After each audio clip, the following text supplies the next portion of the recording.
Film ini berlatar belakang pada tahun 1830 di wilayah Lembah Hudson, New York. Tokoh utamanya adalah seorang pensiunan detektif bernama Augustus Lander yang tinggal sendirian di rumahnya dan tidak melakukan apapun kecuali untuk mabuk. Hal ini dikarenakan istrinya telah meninggal dunia karena sakit beberapa tahun yang lalu dan anak perempuannya hilang selama berbulan-bulan. Suatu pagi, saat Lander sedang bersantai di tepi sungai, seseorang dari Akademi Militer bernama Kapten Hitchcock datang ke kediamannya dan mengabarkan bahwa pengawas Thayer yang merupakan seniornya itu mengharapkan agar Lander bisa datang berkunjung ke Akademi Militernya. Awalnya Lander yang tidak suka meninggalkan rumahnya itu menolak untuk pergi, tetapi ketika Kapten Hitchcock menekankan bahwa masalah ini sangat mendesak, dia pun akhirnya setuju. Di sepanjang jalan, mereka berbicara tentang semua prestasi Lander pada masa lalu. Ternyata Lander adalah salah satu detektif terbaik di New York dengan tingkat keberhasilan 100%. Dia selalu berhasil memecahkan misteri yang telah ditugaskan kepadanya. Segera, mereka akhirnya tiba di Akademi Militer dan telah menuju ke kantor pengawas Thayer. Setelah menyatakan belasungkawa atas kematian istrinya dan soal putrinya yang hilang, pengawas Thayer langsung beralih ke topik utama pembicaraan.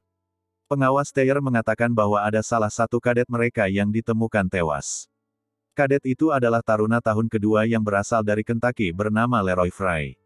Kematiannya itu karena gantung diri. Namun ada beberapa hal yang menunjukkan kejanggalan. Saat dilakukan otopsi, terlihat dadanya sudah terbelah dengan presisi dan jantungnya telah hilang. Mereka meminta Lander untuk menyelidiki kasus tersebut dan menemukan pelakunya. Mendengar itu, akhirnya Lander setuju dan segera mulai bekerja. Dia bersama Kapten Hitchcock mengunjungi kamar mayat dan bertemu dengan dokter bernama Daniel Marquis, yaitu dokter yang melakukan otopsi terhadap Fry. Marquis menyebutkan bahwa dia telah memeriksa mayat secara menyeluruh namun tidak dapat menemukan sesuatu yang mencurigakan. Lander merasa penasaran dan melakukan pemeriksaan dasar sendiri. Saat itu dia menemukan memar di belakang kepala Fry dan selembar kertas robek di tangannya. Hal ini membuatnya berkesimpulan bahwa Fry tidaklah meninggal karena bunuh diri, melainkan ada seseorang yang sengaja membunuhnya. Lander mencoba melakukan yang terbaik untuk menguraikan makna dalam selembar kertas robek tersebut, tetapi tidak berhasil. Hanya beberapa kata saja yang tertulis di situ. Untuk menebak kalimat yang tepat, tentu hampir tidak mungkin. Kapten Hitchcock memperingatkannya untuk merahasiakan penyelidikan yang sedang berlangsung, kemudian mengajak Lander mengunjungi tempat di mana mayat Fry ditemukan. Ia pun mulai menyelidiki. Saat itu, seorang kadet bernama Edgar Poe mendekatinya dengan mengatakan bahwa dia percaya Fry dibunuh oleh seorang penyair. Dia meyakini itu karena dia sendiri adalah seorang seniman yang mengetahui seni mengekstraksi hati. Lander jelas tidak percaya akan hal ini sehingga Edgar memberinya petunjuk lain. Dia mengatakan bahwa beberapa hari sebelum Fry terbunuh, Fry bertengkar dengan teman sekamarnya. Setelahnya, kemudian Lander menuju ke akademi dan menginterogasi beberapa taruna atas Seijin Hitchcock. Namun tidak satupun dari mereka dapat membantu kasus ini. Saat interogasi, ada seorang petugas tiba di sana dengan memberikan sebuah catatan kepada Kapten Hitchcock. Dia membacanya dan terkejut, bahwa ternyata ada seekor sapi dan seekor domba telah dibunuh dengan cara yang sama seperti Fry. Jantung hewan-hewan itu telah diambil. Sepertinya pembunuh memperingatkan mereka untuk menghentikan investigasi. Namun hal ini hanya membuat Lander lebih fokus untuk menemukan pembunuhnya, sehingga dia langsung menemui Edgar dan memintanya untuk membantu menguraikan pesan yang tertulis di selembar kertas yang dia temukan di genggaman Fry. Meskipun Edgar hanya seorang peserta pelatihan yang tidak diizinkan untuk berinteraksi dengan orang luar, namun dia setuju untuk membantu. Secara mengejutkan, di malam yang sama dia datang dengan jawaban. Dia mengunjungi Lander di rumahnya dan menjelaskan, bahwa meskipun dia tidak bisa menerjemahkan semua isi pesan tersebut, namun paragraf terakhir yang tertulis di sana mungkin menyebutkan kalimat yang berbunyi jangan sampai terlambat. Ini berarti pembunuhnya telah mengundang Fry ke suatu lokasi. Setelah sedikit berdiskusi, akhirnya sampai pada kesimpulan bahwa pesan tersebut ditulis oleh seorang wanita. Hal ini dikarenakan seorang kadet seperti Fry tidak mungkin memiliki tujuan untuk bertemu dengan seorang pria pada malam hari. Edgar ingat bahwa saat itu dia melihat seorang wanita cantik di luar pangkalan militer pada hari pembunuhan. Keesokan harinya, Lander mengirim catatan kepada Edgar, dan meminta untuk menemuinya di rumah kosong dekat danau.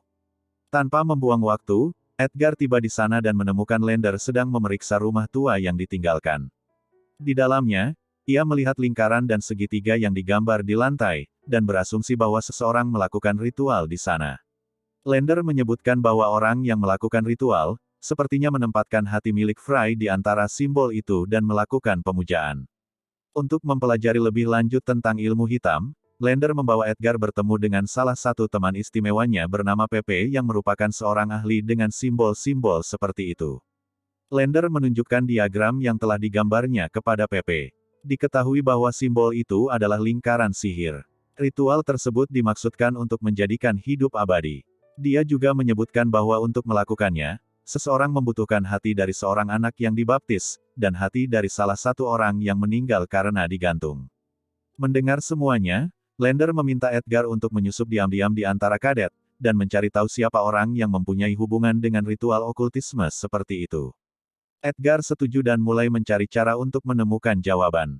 Dia bertanya ke sana kemari, hingga didapatlah seorang yang bernama Artemus. Artemus adalah anak dari Dr. Markis. Untuk mendekati Artemus, Edgar berpura-pura sakit agar diizinkan tidak bertugas pada hari itu. Pada malam harinya, Edgar ikut berkumpul dengan kelompok Artemus. Mereka minum dan berbincang-bincang.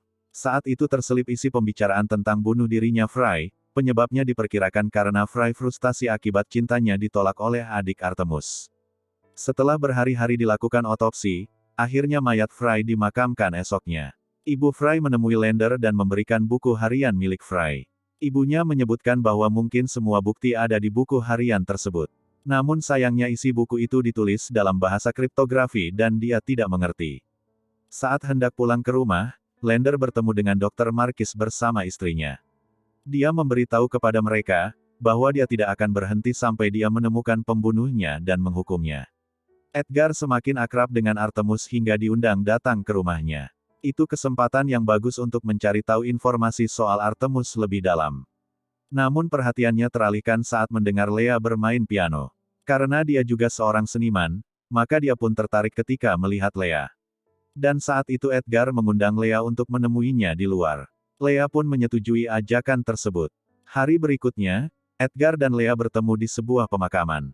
Edgar mulai mengungkapkan perasaannya. Edgar menyatakan, bahwa dia sangat tertarik dengan kecantikan dan pesona Lea.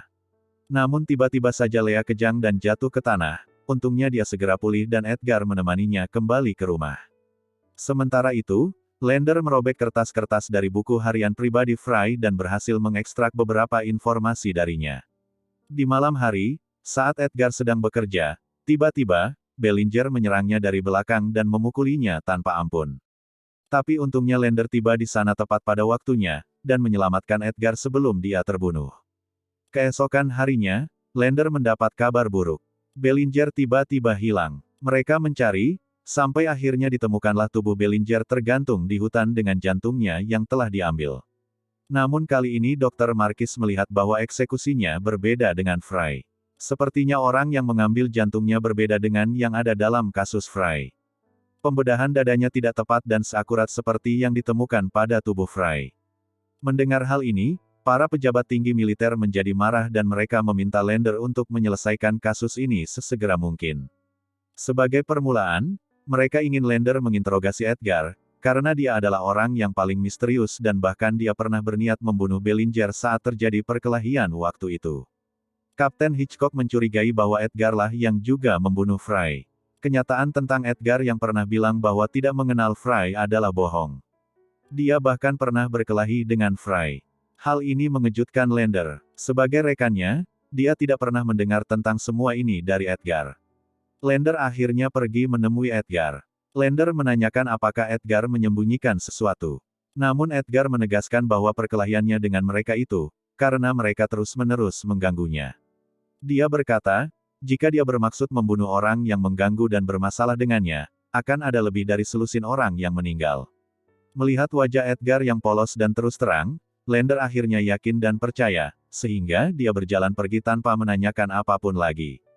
Pada suatu malam, Lander diundang ke tempat Dr. Markis untuk makan malam. Dia menemukan Lea terlihat sangat cemas dan takut, seolah-olah dia menyembunyikan sesuatu. Setelah makan malam, Lander berbicara dengan Dr. Markis secara pribadi dan menanyakan apakah ada sesuatu yang salah dengan putrinya. Dokter mengungkapkan bahwa dia menderita kelainan langka yang membuatnya sering kejang, dan hal yang menyedihkan adalah bahwa tidak ada obat untuk penyakit putrinya itu. Saat itu, tiba-tiba Kapten Hitchcock datang ke sana dan memberitahu mereka bahwa ada salah satu kadet yang hilang lagi bernama Stoddard. Esoknya Lander segera pergi untuk memeriksa kamar pribadi taruna mereka, dia tidak menemukan apapun. Stoddard berteman baik dengan Fry dan Bellinger. Lander mencurigai bahwa Stoddard melarikan diri karena takut diincar dan bernasib sama seperti kedua temannya itu. Mendengar ini, pengawas Teyer meminta agar pembunuh segera tertangkap. Lander pergi ke rumah Pepe. Dia bertanya kepada Pepe tentang pemburu penyihir yang pernah dia sebutkan. Sebelum menjawab, Pepe mengeluarkan gambar. Pepe menjelaskan dan menunjuk sebuah foto, bahwa dialah yang menulis buku yang berisi prosedur untuk menjadi abadi. Segera setelah Lander melihat gambar tersebut, dia ingat sekilas, bahwa dia pernah melihat gambar yang sama di rumah Dr. Markis. Dia pun segera menuju ke sana. Sementara itu Lea dan Artemus telah menangkap Edgar dan akan melakukan ritual yang sama seperti yang mereka lakukan dengan Fry. Tak lama, Lander tiba di rumah Dr. Markis dan mengkonfrontasinya tentang pemburu penyihir dan penyakit putrinya. Dr. Markis tertangkap basah. Dia pun mengakui kesalahannya dan mengungkapkan bahwa setelah dia gagal merawat putrinya, dia terpaksa mempercayai ritual keabadian karena efeknya sedikit terlihat. Dia melakukan itu untuk menjaga agar Lea tetap hidup. Namun dia menyebutkan bahwa istri dan putranya lah yang terlibat dalam proses tersebut, bahkan sekarang mereka akan mengorbankan Edgar. Mendengarnya, Lander menjadi takut, dan seketika mempunyai firasat bahwa Edgar berada di rumah kosong yang pernah dia datangi. Dia pun menuju ke sana. Untungnya, dia tiba di waktu yang tepat sebelum ritual selesai. Lea dan Artemus menjadi marah dan mulai menumpahkan minyak di mana-mana, hingga menyulut api besar. Artemus menggunakan kesempatan ini untuk melawan Lander agar adiknya dapat melanjutkan ritual tersebut. Tetapi sayangnya, saat dia hendak menusuk Edgar, tiba-tiba tiang kayu besar jatuh menimpanya sampai dia pingsan. Artemus dan ibunya berusaha menyelamatkan Lea, tapi sayang, keduanya terjebak dalam api. Sebelum seluruh pondok runtuh, Lander meraih Edgar dan meninggalkan tempat itu. Keesokan harinya, Lander menjenguk Edgar di rumah sakit. Pengawas Teyer memuji Lander atas jasanya. Dia lega bahwa kasus itu akhirnya diselesaikan. Kapten Hitchcock juga berterima kasih kepada Lander dan meminta maaf karena telah bertingkah buruk dengannya pada saat kasus ditutup. Setelah beberapa minggu berlalu, Edgar benar-benar pulih dan mengunjungi Lander di rumahnya. Dia menemukan sesuatu yang mengejutkan. Dia menyebutkan bahwa setelah memeriksa tulisan tangan pada fragmen catatan yang ditemukan pada genggaman Fry, dia menemukan bahwa tulisan tersebut sangat identik dengan tulisan milik Lander. Menghubungkan semua titik dalam bukti yang telah diperolehnya, jelas bahwa Lander bertanggung jawab atas kematian para kadet. Edgar pun mengetahui informasi penting dari seorang pramusaji di sebuah kedai minuman, bahwa putri Lander bukanlah hilang, melainkan bunuh diri. Saat itu, akhirnya Lander mengungkapkan semua yang telah terjadi pada putrinya kepada Edgar. Beberapa tahun lalu, saat pesta dansa pertamanya, putri Lander yang bernama Matilde pulang ke rumah sendirian. Namun tiba-tiba, putrinya itu mengalami pelecehan yang dilakukan oleh Fry, Bellinger dan Stoddard. Meskipun dia selamat dari insiden itu, dia mengalami trauma yang sangat buruk, sehingga dia melakukan hal yang tak terduga. Dia menjatuhkan diri dari tebing. Lander menyaksikan seluruh kejadian itu. Dia mencoba yang terbaik untuk menghentikannya, tetapi tidak berhasil. Ketika hari-hari berlalu, Lander frustasi dan berhenti dari pekerjaan. Dia melarikan diri dari dunia luar. Tetapi, karena Matilde menderita dan meninggal tepat di depan matanya, dia ingin membalas dendam, sehingga dia mendekati Fry dan memikatnya dengan sebuah pesan, lalu membawanya ke daerah terpencil. Di sana dia dengan brutal menghabisi Fry dan membuat tempat kejadian terlihat seolah-olah bersih dari perbuatannya. Namun dia tidak mengetahui bahwa setelah dia membunuh Fry, Artemus kemudian mengambil jantungnya. Karena itulah dia bisa membuat alibi yang kuat dan terhindar dari kecurigaan sebagai tersangka. Edgar kemudian bertanya kepadanya, bagaimana dia mengetahui tentang Bellinger. Lander menjawab bahwa dia tahu dari buku harian pribadi milik Fry, sehingga pada saat yang tepat dia bisa membunuh Bellinger dan memotong-motong tubuhnya untuk memberi kesan bahwa anak itu telah dibunuh oleh pembunuh yang sama dengan yang telah membunuh Fry. Begitulah alasan mengapa Dr. Markis menemukan sayatan yang berbeda. Akhirnya Lander tahu bahwa Stoddard telah melarikan diri karena takut dibunuh. Namun Lander percaya, walaupun Stoddard bebas, tetapi setengah sisa hidupnya akan dihantui dalam ketakutan, karena itu Lander enggan untuk mencarinya. Lander ikut serta dalam penyelidikan karena dia tidak ingin ada yang mencurigainya. Dia juga beralasan bahwa ingin tahu siapa yang mengambil jantung Fry. Di adegan terakhir, Lander memberitahu Edgar bahwa dia bisa pergi dan mengatakan kepada pihak berwenang, kalau dia adalah pembunuh yang sebenarnya. Namun Edgar menolak dengan mengatakan apa yang dia lakukan dapat dimengerti. Penjahat seperti Fry dan Bellinger pantas mendapatkannya. Edgar pun akhirnya membakar dan menghapus bukti yang bisa saja membuat Lander ditangkap. Sebelum pergi, Edgar mengatakan kepada Lander bahwa, dia sangat menghargai saat-saat yang mereka habiskan. Dan film pun akhirnya berakhir dengan Lander yang berjalan ke tepi tebing yang sama pada saat putrinya menjatuhkan diri, dia membiarkan pita rambut milik putrinya melayang sambil berkata istirahatlah sayang.